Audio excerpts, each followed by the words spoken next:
Nag-uulan mga kanayon, kaya kung mapapansin nyo makulimlim na naman at masarap humigop ng sabaw. Kaya ito magluluto ako ng pinapaitang kambing. Sarap dyan pag ganyang naggagayat-gayat, yung dumadali muna ng pangkilaw. Yan. Kilaw muna, kilaw, para masarap maggayat-gayat.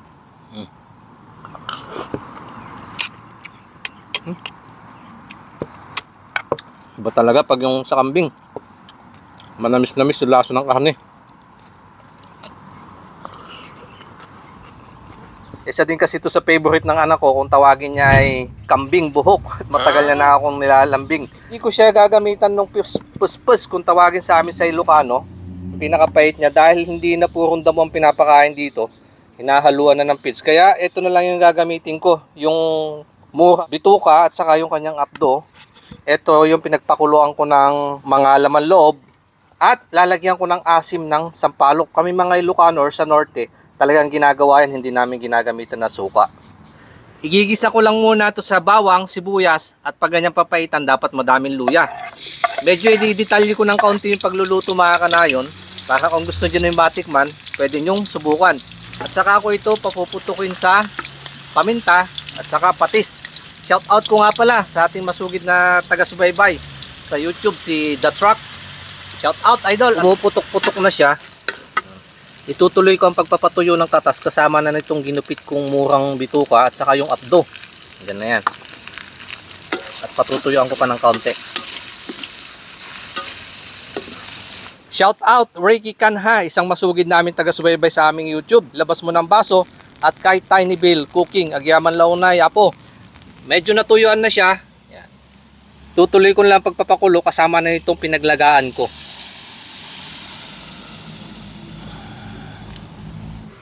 Masarap ang papaitan pag may kaunting asim, kaya sasama ko na din tong katas ng bunga ng sampalok. At shout out ko lang po kay Apeya Kali at saka kay Mami Will in Thailand sa amin namang Facebook. Maraming salamat po. Hindi ko na masyadong papakuluan yan kasi bata pa naman yung nakatay ko. Panghuli yung sili. Yagi, Chong, shout out. At ganon din po kay Dennis Encarnacion.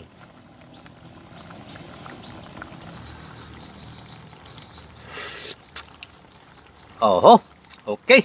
Game na.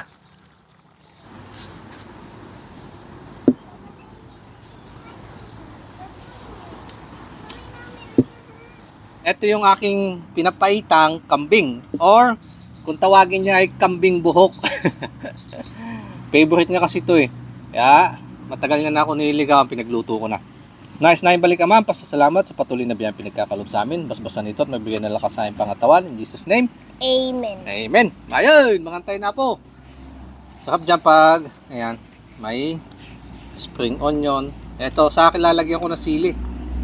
Sa kanya hindi siya sumanghang eh. Saka, kalamansi. Okay. Kain ka na anak. Yan.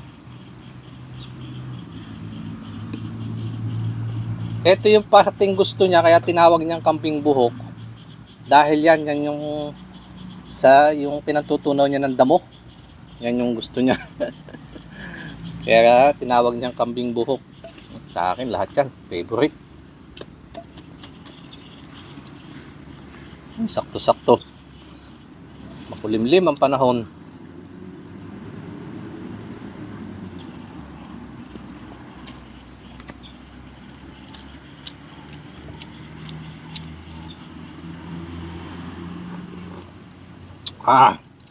Kudahagod ang sabaw. Sana we have 2 spoons. Ay, saglit lang anak. Because your sabaw Masarap spicy. pag ganyan yung papaitan, yung may taba na palutang kung tawagin.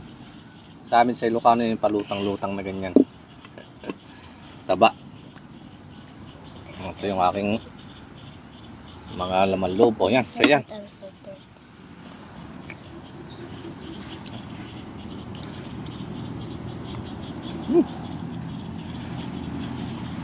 Idop talaga pag yung papait ng kambing.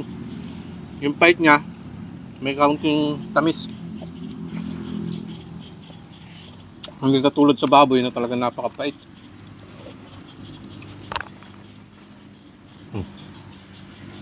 Yung ulam mo, sabaw, sabaw. Para matanggal yung sipon mo.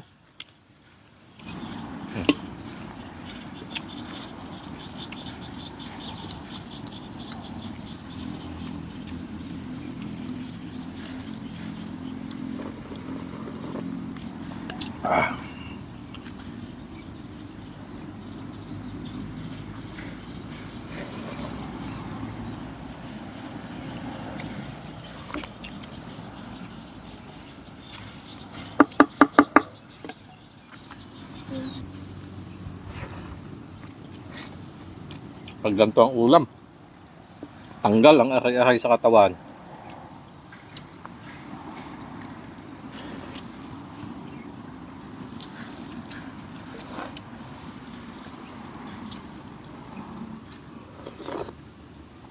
Ah.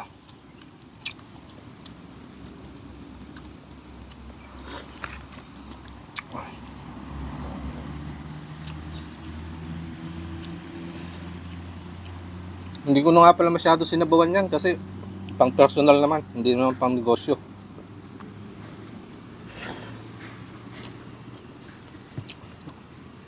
Para mas kumapit yung pait at saka yung lasa.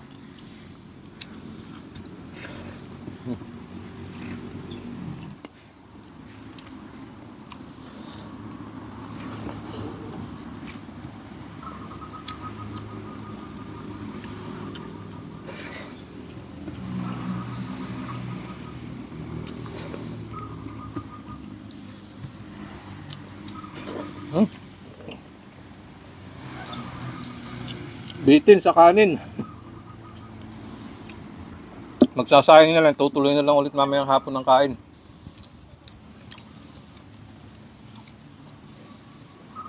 Nabot kasi ng gutom.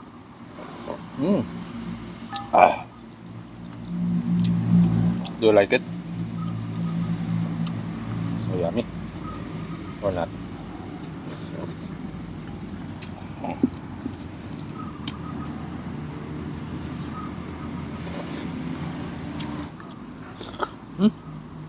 Salt? Are you full? Yes po.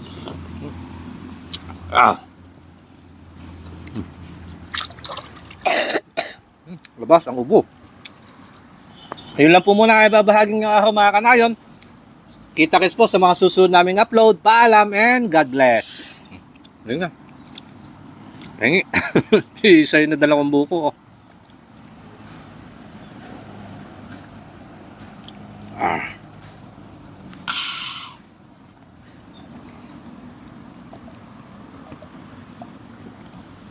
Oh, panalo.